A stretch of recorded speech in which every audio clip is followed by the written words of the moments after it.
अभी शुट्टा करुणामूलक संघ हिमाचल प्रदेश की उपाध्यक्षा। आप सबसे पहले आप सभी मीडिया बंधुओं का बहुत बहुत धन्यवाद करती हूँ कि आपके माध्यम से मतलब हम अपनी समस्याओं को सरकार तक पहुँचाने में सफल रहे हैं। आपका बहुत बहुत धन्यवाद। आपने समय समय पर हमें हमारा किस तरह से साथ दिया है, हमें कैसे सपोर्ट किया है, इसके लिए हम हमेशा आपके आभारी रहेंगे। आज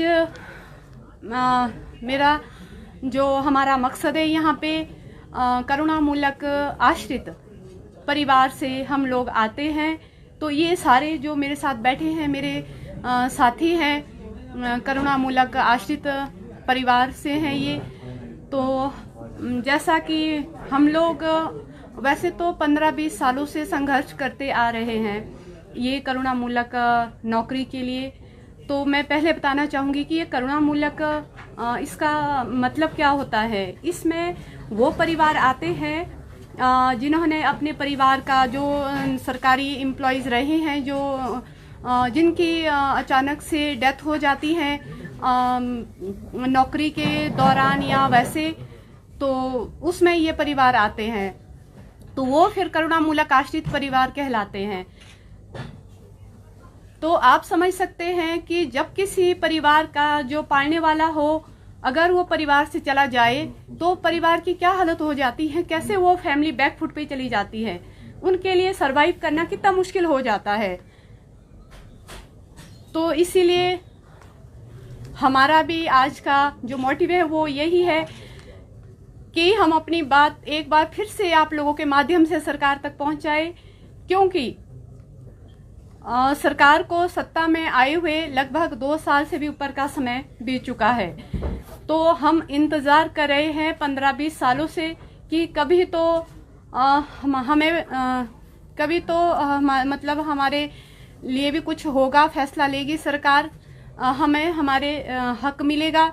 तो ये हमारे हक की लड़ाई है, हमारे स्वाभिमान की लड़ाई है जो निरंतर चलती रहेगी। तो मैं आप सभी का धन्यवाद करती हूँ।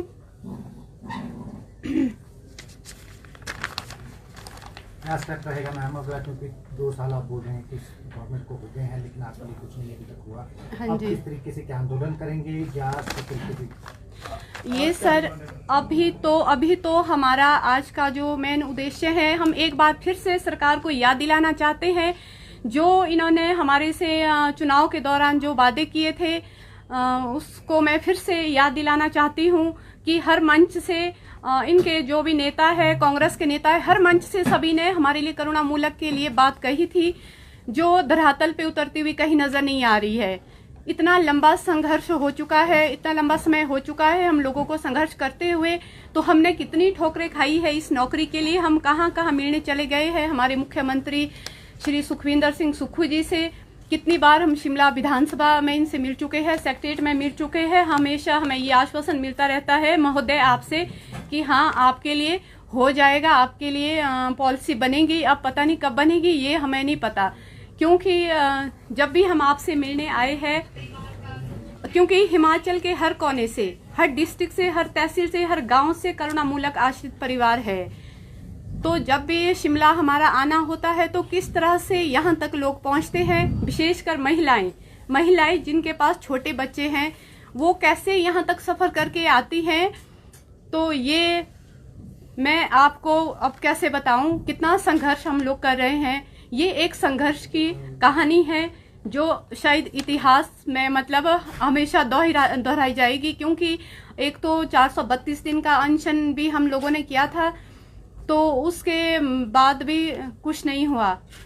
तो यहाँ पे जब भी हम लोगों को मिलने बुलाया जाता है, हम लोगों का जो भी कभी धरना प्रदर्शन रहता है, हम लोग जब भी यहाँ पे आए हैं तो किस स्थिति से होके आए हैं वो हमें पता है, ठीक है। और अभी जो उस टाइम बरसात के दिनों में महिलाएं, सर कुछ महिलाएं ऐसी हैं, ऐसी जगह से आई है, मतलब कि अगर उन्हें कुछ हो जाता तो मतलब उनके बच्चे बाप से तो छूट ही गए थे और माँ से भी शायद छूट सकते थे।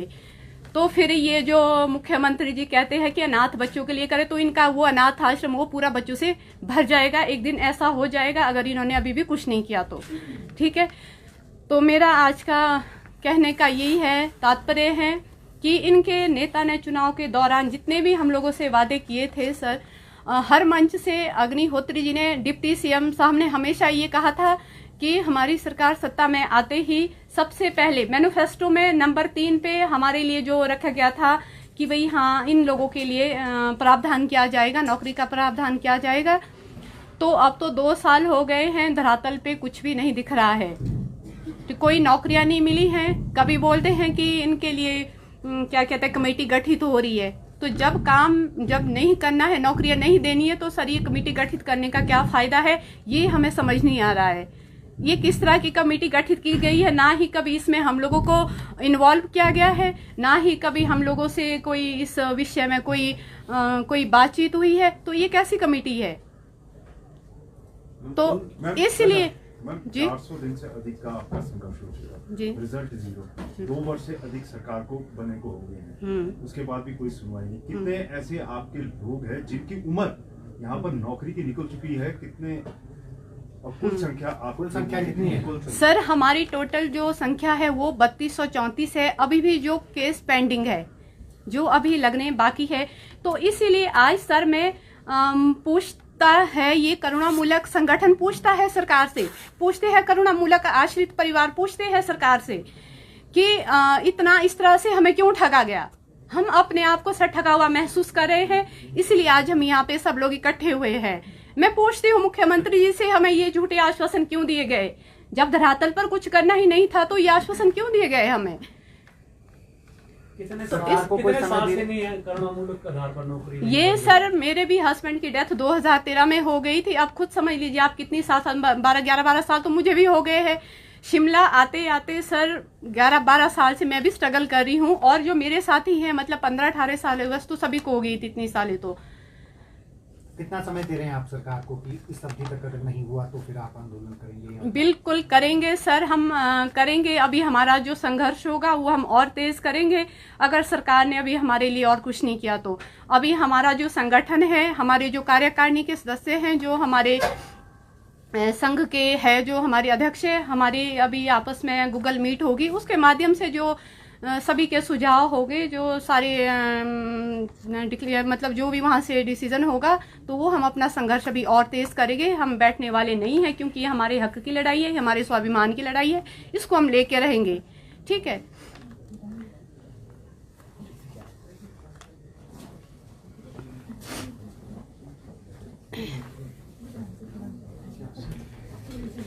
सरकार का हमेशा से सर ये नारा रहा है कि वो कर्मचारी हितैषी सरकार है।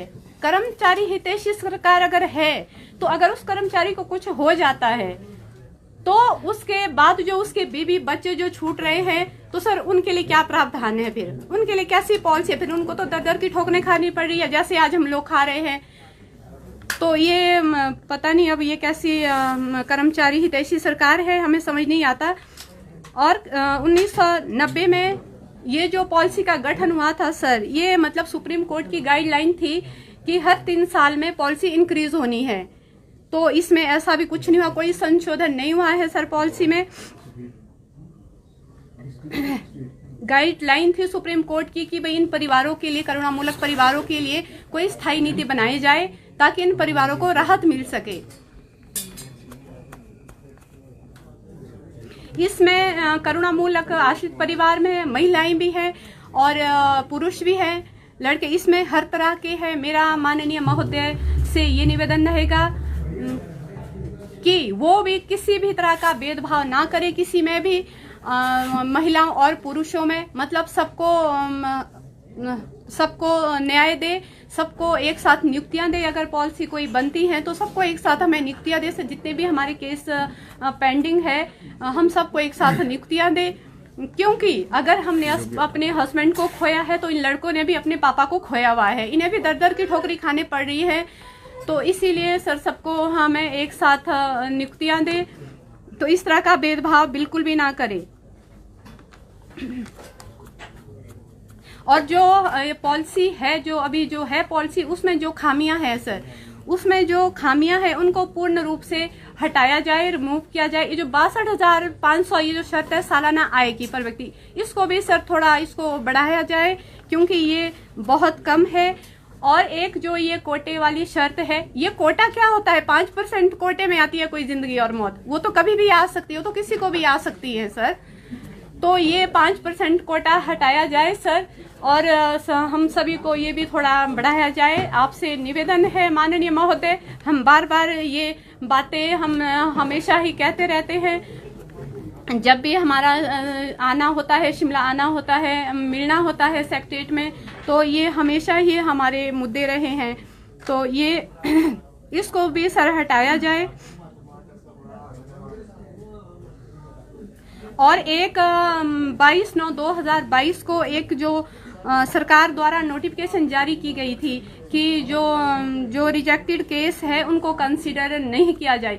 सर जो रिजेक्टेड केस है वो भी इन्हीं कारणों से रिजेक्ट हुए हैं, क्योंकि सभी ने अपनी सेवाएं दी है, जो भी सरकारी कर्मचारी रहे हैं सबने अपनी सेवाएं दी हैं। तो ये रिजेक्ट, मुझे नहीं लगता कि क्यों केस रिजेक्ट, इसी वजह से रिजेक्ट हुए हैं क्योंकि पॉलिसी नहीं बनी थी। और ये भी सर दोबारा से कंसीडर किया जाए।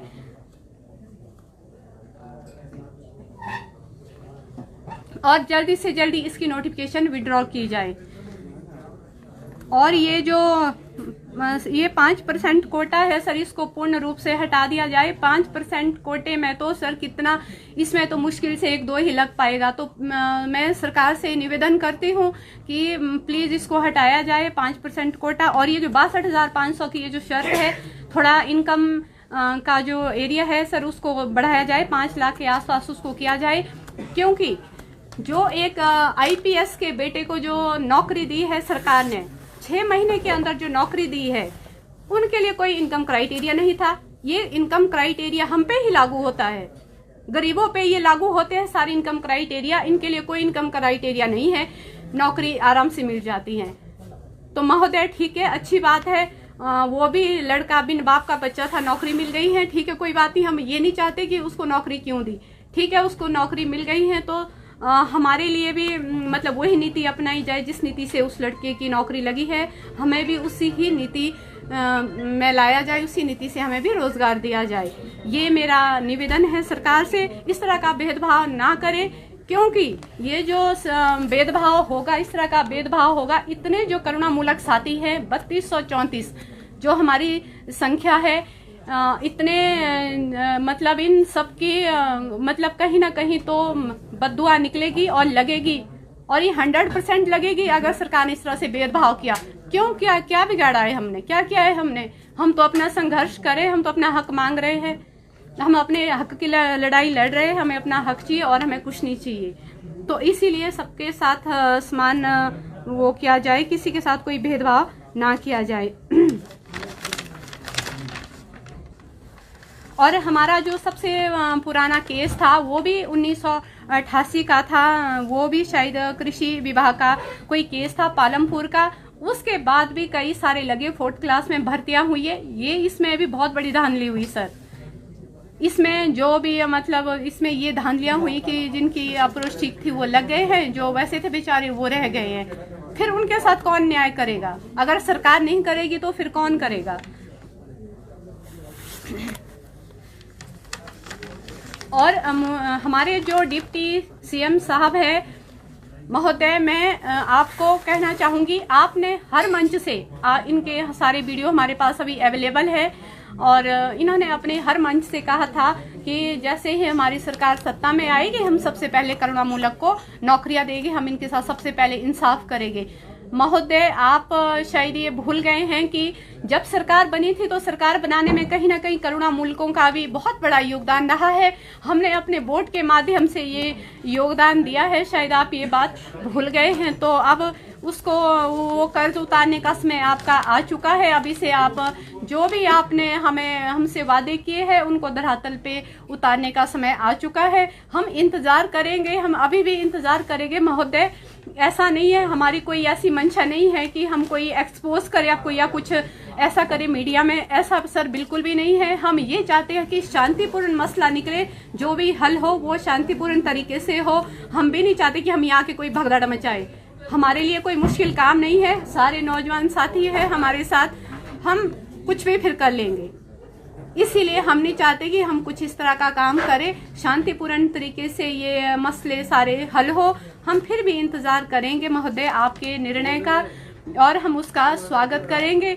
और जितना जल्दी ये हो सकता है, ये जल्दी क्यों करना है, क्योंकि एक तो सभी की उम्र निकल रही है, सारे लगभग 40 से ऊपर चले गए हैं, 30, 40 कईयों ने क्रॉस कर ली है, और 1-2 साल में कई तो वैसे बाहर हो जाने हैं। उम्र निकल रही है तो सर कब लगना है, कब नौकरी करनी है, कब क्या आगे का कुछ पता नहीं है। तो इसीलिए जो भी महोदय डिसीजन लेना है वो टाइम से लिया जाए तो शायद ठीक रहेगा, क्योंकि आपके लिए कोई भी काम मुश्किल नहीं है। अब ये पता नहीं ऐसा क्या है कि आपको इतनी मुश्किल आ रही है हम लोगों को नौकरी देने में, ये मुझे बात समझ नहीं आती। चलो जो भी है हम फिर भी इंतज़ार करेंगे, और अगर ऐसा कुछ नहीं हुआ तो फिर हमारी जो कार्यकारिणी का निर्णय होगा वो हम करेंगे अपना, हम जो ये संघर्ष का और ये रफ्तार हम इसको और तेज़ करेंगे, और हम भी चुप बैठेंगे वालों में तो हम भी नहीं हैं। तो हम इसको निरंतर करते रहेंगे जब तक कि हमें हमारा हक नहीं मिल जाता महोदय। तो इसीलिए ये हमारी लड़ाई और भी तेज़ हो जाएगी आने वाले समय में।